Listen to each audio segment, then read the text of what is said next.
Saudara-saudara, COVID-19 hanya dapat dicegah dengan kedisiplinan yang kuat dan semangat gotong royong.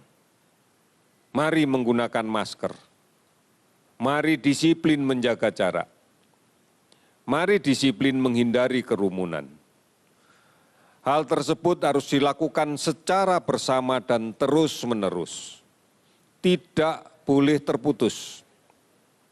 Masyarakat Indonesia sudah semakin banyak yang memahami anjuran untuk bekerja, belajar, dan beribadah dari rumah.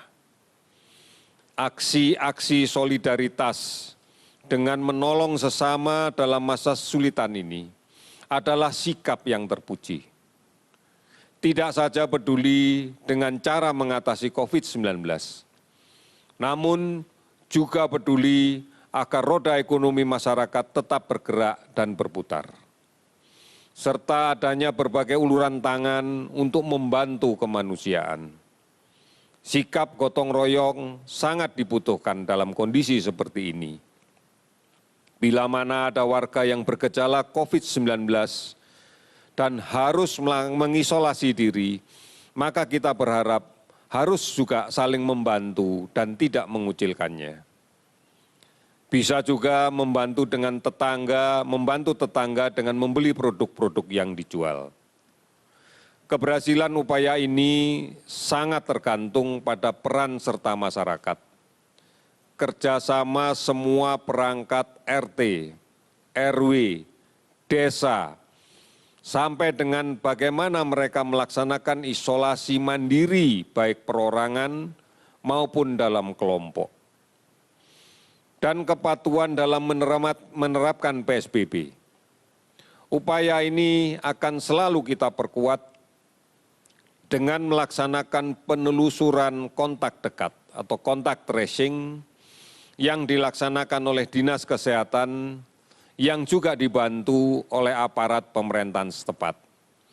Dan juga dilakukan pengujian sampel secara masif. Oleh karena itu saudara-saudara, kami berharap untuk tetap dapat mengikuti informasi yang benar tentang COVID-19 ini. Beberapa layanan informasi telah disiapkan oleh pemerintah, baik di portal resmi covid19.go.id, hotline 119 extension 9, WhatsApp COVID-19 di 0811 33 39 9.000. Juga di Halo Kemkes berada di 1.500.567. Banyak aplikasi online dan telemedicine lain yang telah disiapkan, yang bisa digunakan bukan hanya untuk mendapatkan informasi, namun juga bisa digunakan untuk melaksanakan konsultasi medis. Saudara-saudara, secara rutin siaran TVRI dan RRI selalu menyampaikan informasi ini dan disebarluaskan oleh televisi dan radio swasta lainnya. Inilah yang menjadi acuan kita agar bisa tetap mendapatkan informasi yang benar terkait COVID-19. Sampai dengan tanggal 20 April 2020 pada pukul 12.00 WIB, kita laporkan kinerja pemeriksaan laboratorium sebagai berikut. 36 laboratorium sudah bekerja dengan aktif dan kemudian hari ini setelah pukul 12 akan menjadi lebih banyak lagi seiring dengan telah diterimanya 20.000 tes lebih yang kita terima kemarin. Spesimen yang kita periksa sampai saat ini ada 49.767 spesimen yang berasal dari 43.749 orang. Hasil positif yang kita dapatkan terakumulasi sampai dengan saat ini sebanyak 6.760 orang. Hasil negatif 36.989 orang. Sementara dari kinerja terhadap layanan pasien, Teridentifikasi orang dalam pemantauan sebanyak 181.770 orang.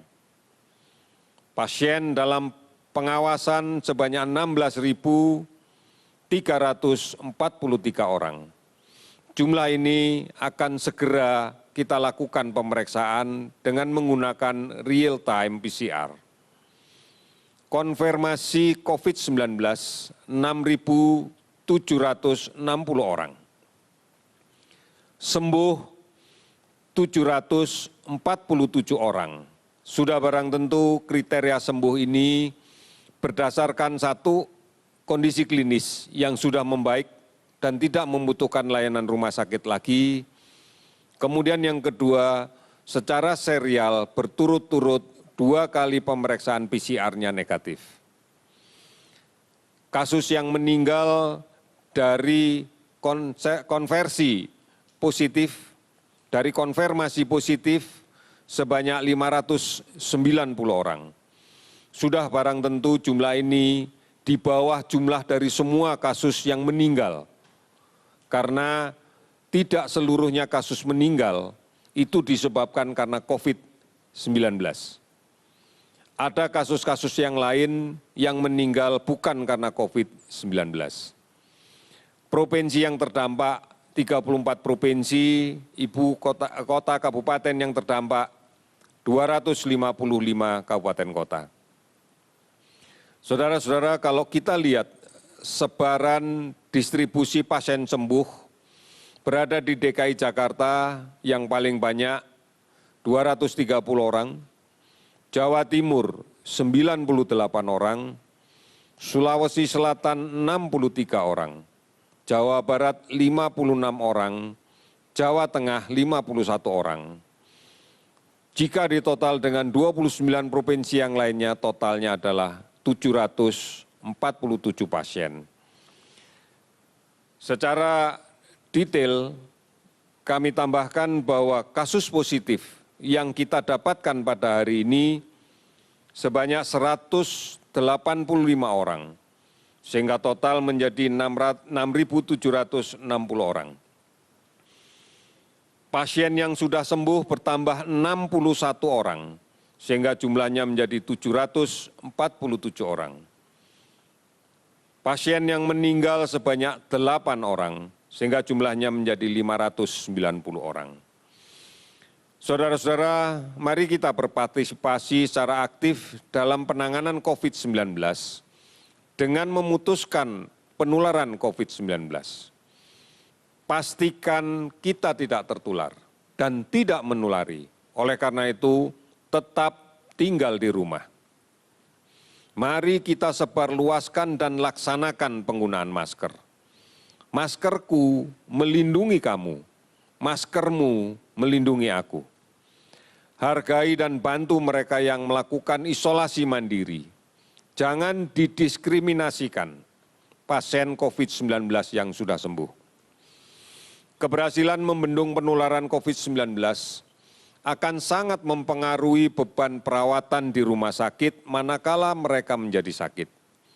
Karena semakin banyak pasien yang dirawat, maka akan semakin berat beban kita, baik untuk menurunkan jumlah yang sakit maupun menurunkan jumlah yang meninggal karena COVID-19. Saudara-saudara sekalian, mari kita lawan COVID dengan meningkatkan imunitas diri, sabar dan tenang, tidak panik, istirahat yang cukup dan teratur. Jaga jarak, pakailah masker, cuci tangan, pakai sabun dengan air yang mengalir. Mari bergotong royong dan bersatu melawan COVID-19. Dari pusat sampai ke desa, sampai ke RT, sampai ke RW, sampai ke keluarga. Kita harus tetap produktif di rumah. Pada saat-saat ini, waspadai ancaman demam berdarah. Karena bulan-bulan ini kita akan berhadapan dengan meningkatnya kasus demam berdarah. Mari bersama-sama keluarga di rumah kita, lakukan pemberantasan sarang nyamuk. Lakukan bersama keluarga untuk menguras dan membersihkan tempat penampungan air, menutup tempat penampungan air, menyingkirkan atau mendaur ulang barang-barang bekas yang dapat menjadi tampungan air. Oleh karena itu, mari kita menjadi teladan untuk menyelamatkan keluarga, menyelamatkan tetangga, menyelamatkan lingkungan, dan menyelamatkan bangsa. Kita yakin kita bisa. Indonesia pasti bisa. Sekian dan terima kasih. Selamat sore.